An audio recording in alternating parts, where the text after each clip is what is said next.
So General, thank you for joining us and look forward to your testimony. Thank you, Mr. Chair. I appreciate the opportunity. And apologies again for being a little bit late. It's been busy, but I do appreciate the opportunity, and thanks to the committee for giving me the opportunity to speak specifically on this bill. One, I appreciate that the bill is being proposed, and I certainly appreciate the diligence and depth of thought and experience that went in through the working group. I was certainly honored and privileged to be a part of that conversation. And in the end, this is a logical extension of our state partnership program. That I would hold up as an example across the National Guard. There are 116 partnerships across the world right now with Guard states, territories, and Washington, D.C.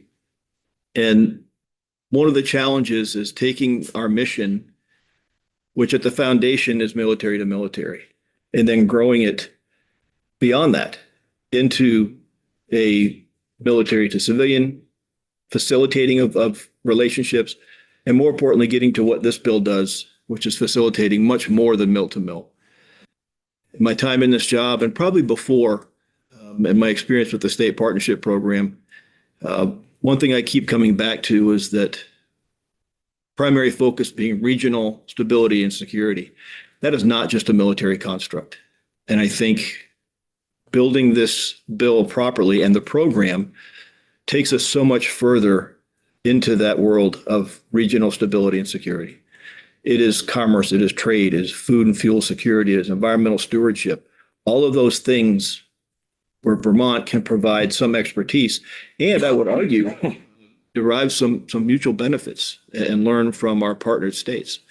So I'm just very encouraged by this. Happy to be a part of it, and we'll see how the process goes. As to the second part of the bill, the partnership or agreement we have with Ireland, I guess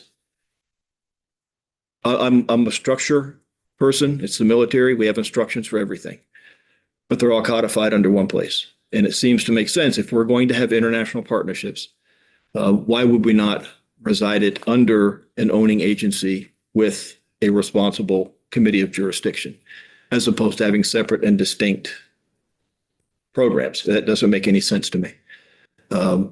But that's just my initial reading of it. It seems to make sense to me to put it under the umbrella. Makes it easier to manage. I think would identify some efficiencies there. Certainly Ireland can apply for partnership with the state of Vermont, which would be, I think, a more appropriate formalization of the relationship. But that's what I've got for you today, Mr. Chair. Pending any questions from the committee. Discussions for General Knight? General, thank you. Thank you for your participation as well. Absolutely. You brought a whole lot to the table. Thank you, sir. Thank you.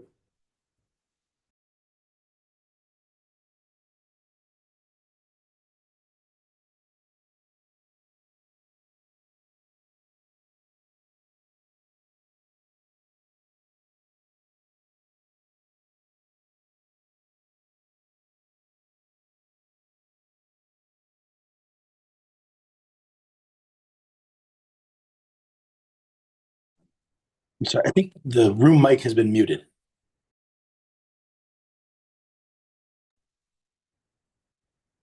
We're back, Jonathan. Sorry about that. Okay, sorry.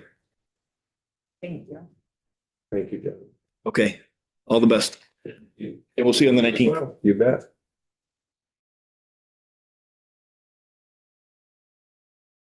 Were you yelling at me? Thank you. Tim, would you like to respond to the second piece? Yeah, I mean, I guess I'm gonna talk about Representative Casey's, what he was testifying about. And I just think it just kind of brings up a good point where in my division at Economic Development, we were overseeing trade and diplomacy. I think a lot of this, and these contacts that he was talking about, it's the first I've heard of them, that there's someone coming here from the European Union, I believe he said, but also shows that a separate commission is going to be almost like it's going to either like be repetitive, or it's going to be divisive, or it's going to be one hand knows what the other was doing, or it's going to be in counteracting of what we're working on and developing as well. For instance, I have funds to take Vermont companies over to Ireland for a trade mission through the state trade expansion program. And I feel like I would spend the first year that I might not even be on the trade commission, but at one point I'd have to go educate a trade commission about what we do for trade, what's the history of our trade, who are all the players that are out there in the trade world or diplomacy world, and how we're interacting with them. So it just feels like it's duplicative, I guess, is the thing. And then again, it's one nation that we're focusing on where markets tend to open up. And Ireland is a key priority for the reasons they stated, but so is the UK, so is Scandinavia, so is Austria, so is Germany. I mean, there's a lot of different countries out there, and the markets change and relationships change, but it's just interesting that it's one commission is just focused on one nation. Right, we all want to further that. I mean, Ireland is a key player. I mean, my name is Tierney. My mother was a Harrington, and her mother was a Conley, and her mother was a Murphy, and keeps going, right? Now, Irish as you get. But that is one tie we all have here in New England. But it's about economy, and I think those relationships we can build. And if we have a cadre of people that want to actually focus on Ireland and make it a priority, and there's resources, let's go. But a lot of it comes out of the business world too, right? We get to go see what sectors and clusters have an interest in the Ireland market, and vice versa. I mean, we need to build that. And I don't think we need I personally don't think we need a separate trade commission to do that. So. Questions for Tim? I believe that I think it came to our agency first, and I believe, but then Commissioner Goldstein mentioned that like this was something that not needed. And I want to say then it moved over to somehow it moved over to the treasurer's office, I think, right? So. I don't know if would there be any benefit to somehow fast track Ireland, since we've already got the trade commission that we did approve and now we're repealing? I don't know. Well, I think we could. Or she just answered it. Right. No, I think, if we wanted to, we could do a trade mission over there and actually then recruit companies that we know that will actually benefit from a mission. And this will be pretty candid, by the way. There's two kinds of trade missions. We can bring the economic trade mission with companies over, and then you have the political trade mission. And sometimes people think you bring some politicos, it opens up some doors, but then it becomes more of more fanfare, more pomp and circumstance, but it does open up some doors. But then there's others you just bring the companies and they do business to business meetings and they try to get relationships built that way. I mean, that's something that I think is sometimes fits Vermont to a better degree. I don't think we're big on pomp. But that's the kind of thing that we could get going pretty quickly. And then we just make those connections over there and bring those sectors. For instance, cybersecurity is a sector that Ireland's very strong in, and we have a growing, burgeoning cybersecurity ecosystem here too. We would bring those companies over and see what kind of relationships they could build, and that's something that we would contact the folks we know over there and set up these meetings. And it's that simple. It's going there with these companies, and that's the kind of trade that we would be doing. So, like time-wise, the outcome could be the same, whether, we adopt and remove, right, the trade commission.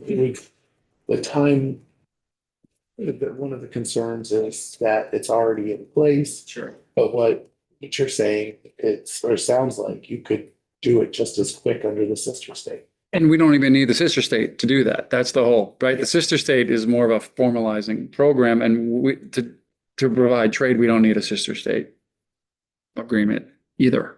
So we could just, it's both self-interest, right? It's on both sides.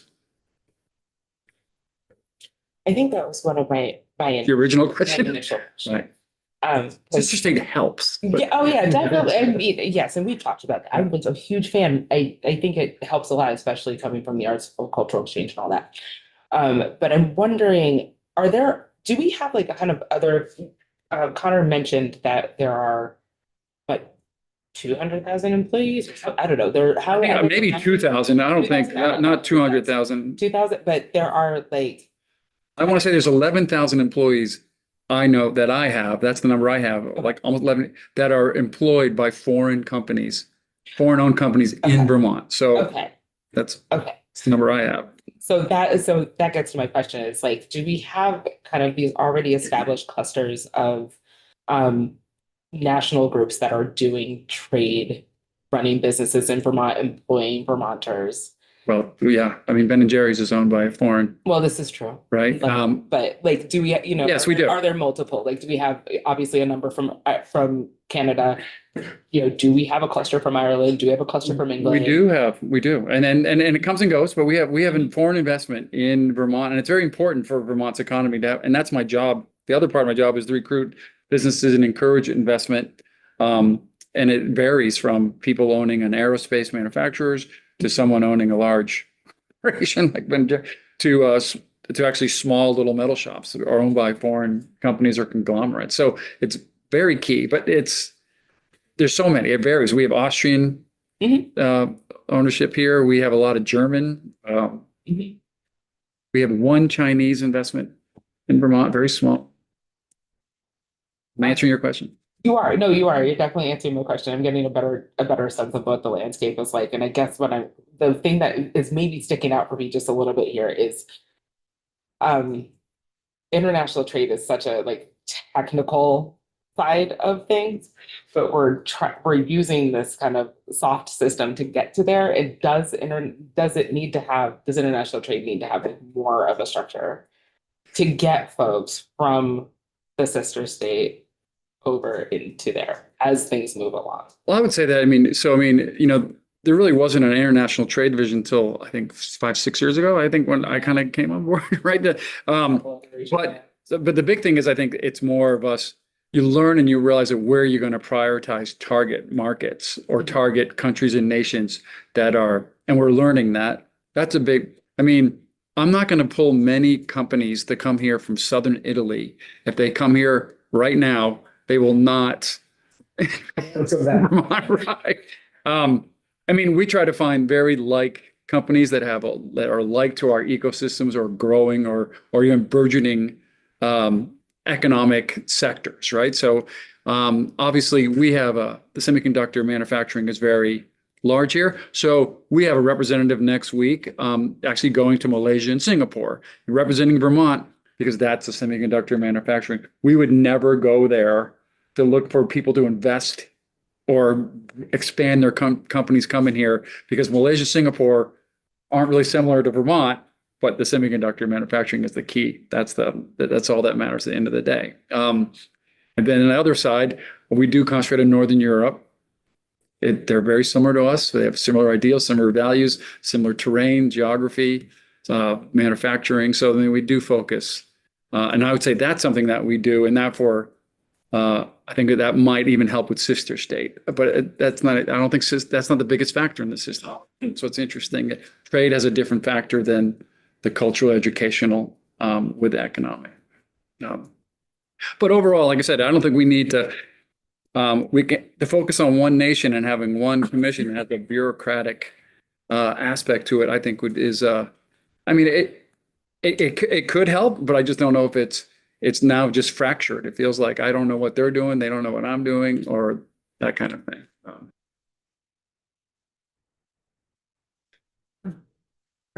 You want to go first?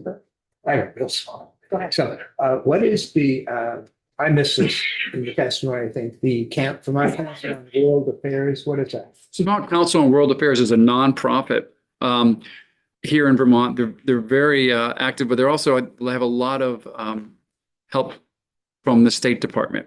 They have brought a lot of different groups from all parts of the world here. They show them Vermont. A lot of times they're on tours of other states as well. Sometimes they're just focused on Vermont. Some have very long, lengthy stays here. I've spoken to a lot of their groups they bring in, and a lot of them are leaders from either, say, Central America or Western Africa or just particular countries. But their whole thing is exposing the world to Vermont. And I believe it goes the other way. Where they're going to certain countries and bringing Vermont to them. So great organization, very well run. Patricia Preston was our co-chair. And Thank you. yeah. I have two questions, and one is just clarification. Did you say that you weren't even aware of the visitors that are coming in? Yeah, I was not aware. So that's a missed opportunity to having the two separate organizations. Having the sister state and the trade organization in the same agency helps us to, yes, use fewer resources to get a bigger impact. Is that? Well, I would say from where I'm sitting, yes, that would be right.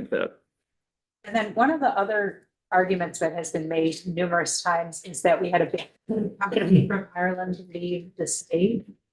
Were you able to interact with them? Well, our whole department interacted with that company in Georgia, and it was a big thing. And there was many reasons they were leaving, and it, you know, I mean, they laid out the reasons why, and it was varied, and a lot of it had to do with facilities, and it was Wisconsin, not Indiana, they were going to.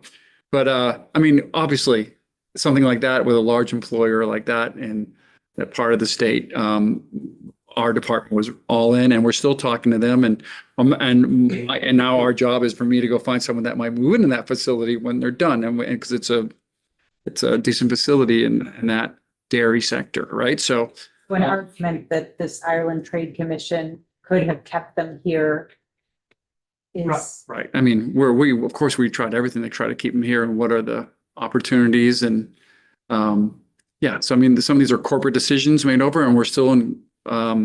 You know, I mean, I say that that relationship is we built a relationship with those folks in Ireland right now, and they, let me say they basically would not want the same type of company moving in. And I think that we've like, by the way, if that opportunity comes, they would consider it now. So at least that's something that we can continue to talk about. But because it is about keeping those jobs and that keeping that facility. But you know, as you know, we have a shortage of facilities here. So if people coming in looking for them, like, ooh, I hate to say it, like, oh yeah, someone's going. But that's the kind of thing. So yeah, obviously it's been not only us, but Department of Labor. I mean, it's Agency of Agriculture. We've all been involved with that. With the Regional Development Corporation there, everyone involved. So it's, I don't know if the Irish Trade Commission would have made it. So, yeah. Thank you. Tim, could, Yeah. so could you envision a sort of, assuming the Irish Trade Commission is removed, a sort of a seamless integration of their efforts into the sister state program and its relationship to the work that you do specifically in trade?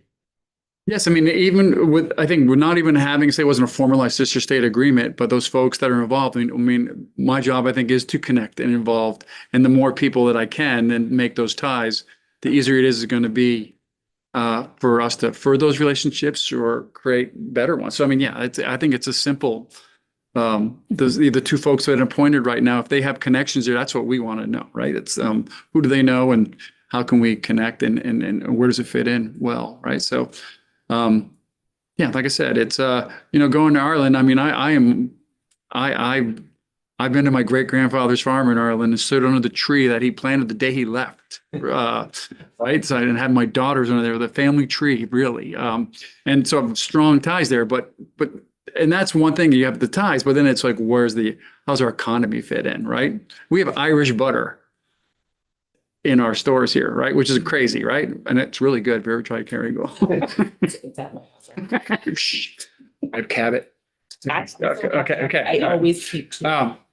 But no, but I mean, but there are opportunities, and I think that's it, and it's through different channels that you create these opportunities, and it can be in a variety of ways. And I think sometimes it's finding, for instance, I think Vermont going to Dublin, it's a large city.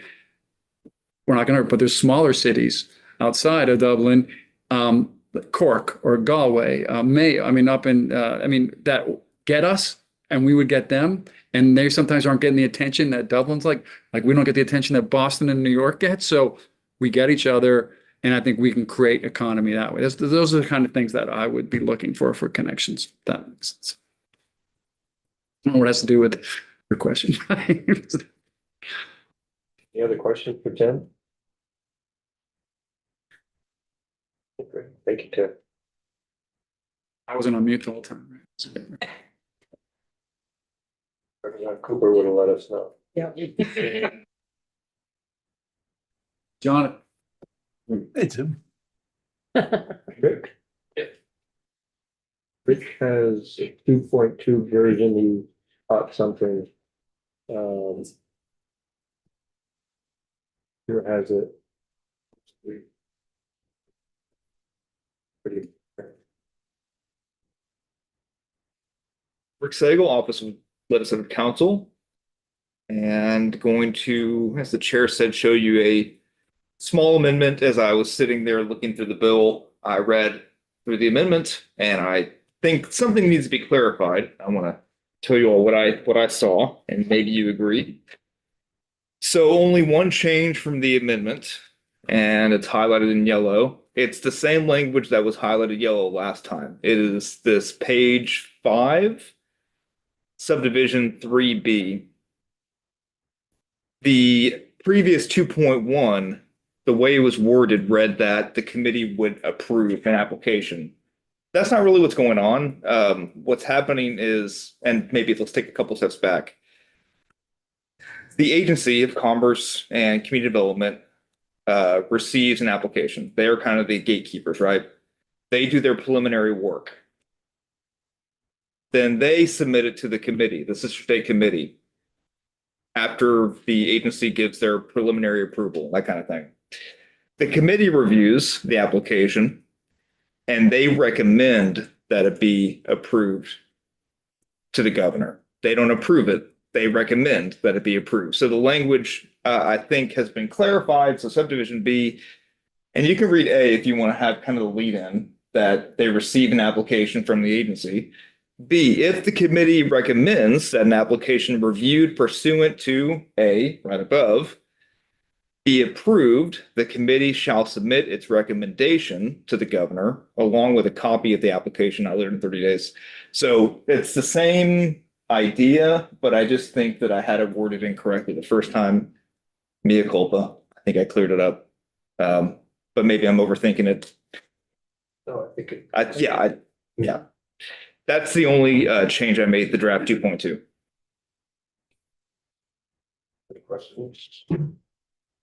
So just to clarify, the recommendation is coming from the committee, not from ACCD? Or is it coming from the committee and ACC? So the ACCD initially gets the application, they do their initial work, they send it to the committee then sends it to the governor. Okay. Mhm.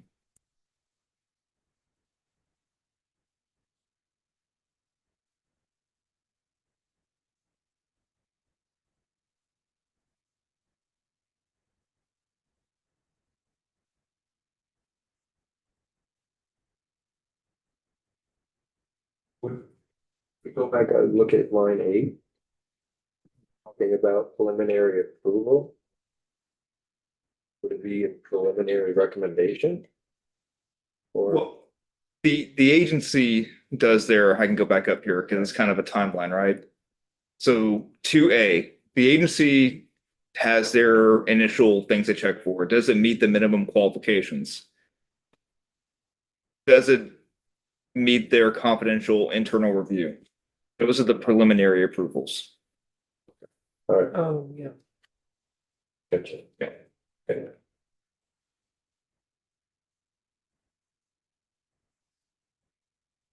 Any questions? Everybody good?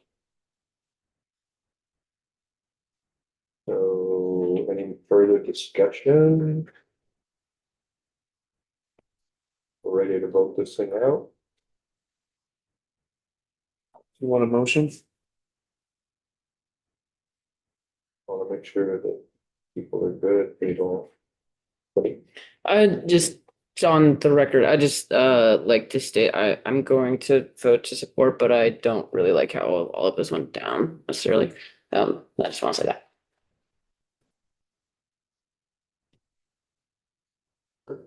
So, let's see. I'm not always a big fan of consolidating tasks. Really depends on circumstances and what the function is, I guess, especially at the local and regional levels. However, from my experience in state government, there's only so many people. I know it seems like there's a lot sometimes, but there's only so many people in state government. And I have seen where tasks get bifurcated between different agencies, and it's not always the best idea. It is helpful to create structures where you can, get the answer or work on something from a sort of consolidated, from getting everybody together, as opposed to being in distinct units, whether it's a department or agency. So I support that overall structure. I do hope that something can be worked out in terms of, existing relationships that have been, even if temporarily built, that it can somehow fit into the sister state program. I think that would be a good idea. But I support that.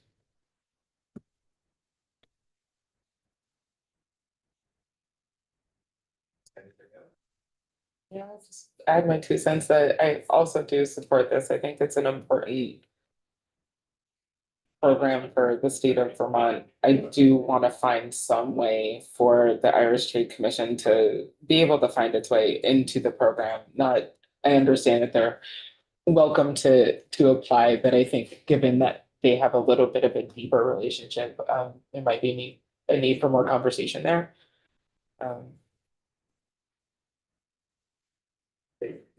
It's my recollection from last year's testimony that Ireland actually approached us. So, yeah, we need to make it clear we're not throwing the baby out with the bathwater here. We're just standardizing our approach and broadening its scope in order to be all things to all nations and not just have this one thing that's tailored specifically to them. And I think that, last year when we authorized the Irish, we did put it off for a year in order to give the task force the ability to do its work. And I think in accomplishing its work, it's clear that we need one system under which all of these things happen. So I think it was pretty clear Tim had no clue that there was somebody from the EU Parliament was coming in to speak Thursday or Friday of this week, which is unfortunate. I think that he should have known that. And those are the types of things that we need to make sure that these things are going through the proper agencies. John? Thanks much. I do think that by putting it off for a year, we raise the likelihood that such a miscommunication might occur. But I just want to sort of add that point just while we're discussing the matter. Thank you.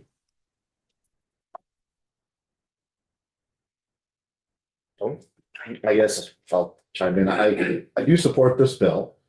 I think certainly the formalization, anything that can improve government efficiency and standardize is always good for everyone. I think we should prioritize, find some way. It's my hope that we will prioritize Ireland as being one of the first countries to be in the system. To your point, Mike, about the about this person who's coming, this ambassador, I find myself wondering, had there been good communication, would we have been able to really capitalize on that better if we had had a more formal system and more people? So what I see there is potentially there might have been it's a missed opportunity.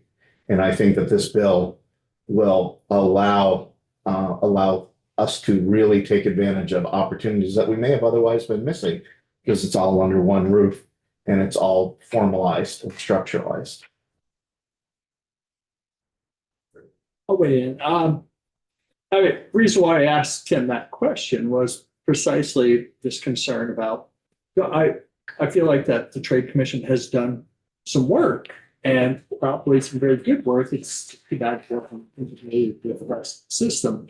And that's why I asked the question, how easily would it be for them to be integrated? And it sounded that Tim sort of gave the answer that it could be integrated almost instantly. That because the trade part already falls under his purview and so all he has to do is reach out to the two people that have been appointed to the committee and now it's already in process. And if they wanted to do a formal application as a sister body, I mean, presumably they already have a bunch of people that are motivated and organized to do that. So I don't see that they are at a disadvantage, even if we don't make some special mechanism for them to be the first application. I think they're already sort of positioned in that place.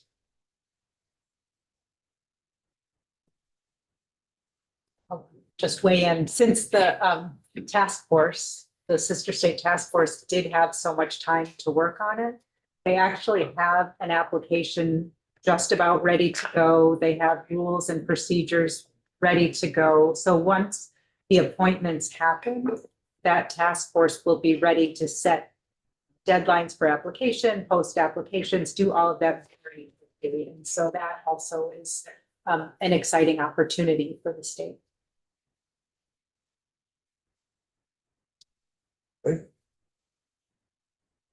Anyone else? Okay, so I'd entertain a motion to report favorably on H 674. 674, draft 2.2. That motion? I'll second. So it's been made by Representative Putin, second by Representative Nicholas. Is there any further discussion? If not, clerk can call the roll. Representative Bosch, Yes. Representative Booton, Yes. Representative Kara Stonkin, Yes. Representative Cooper, Yes.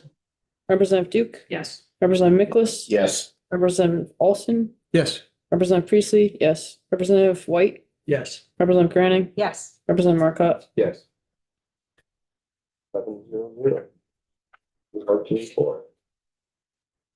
If you want to do it, that's fine. I don't mind doing it if I need to fulfill my obligations. That one, there's also 5.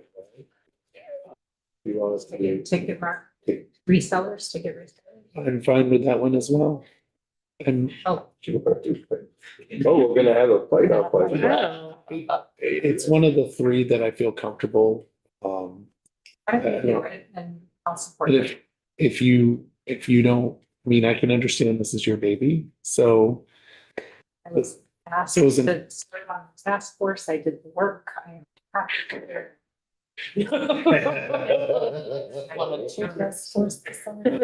what'd you say? Oh, I'll tell you. Okay, Michael, you can. So, Rick will send you the clean copy. Let Nigel know in the clerk's office. And send him over a copy in a PDF, right? Yeah. Except. In what? a PDF, right? Yeah, I would. say. Okay. House does it a little bit differently than Senate, but I think that's correct. I just sent him when I did mine. I just emailed him the document and told him who was the reporter and what the vote was. So tell him you're the reporter of the bill, the vote, the strike all amendment. Vote was 11. And it's probably going to approach anyway.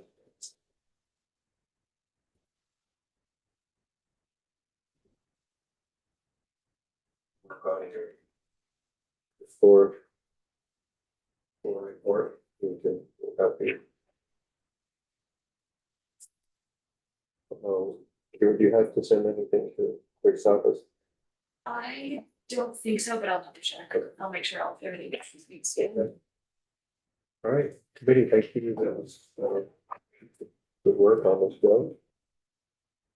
And certainly appreciate every effort of the task force and everyone that's worked on it.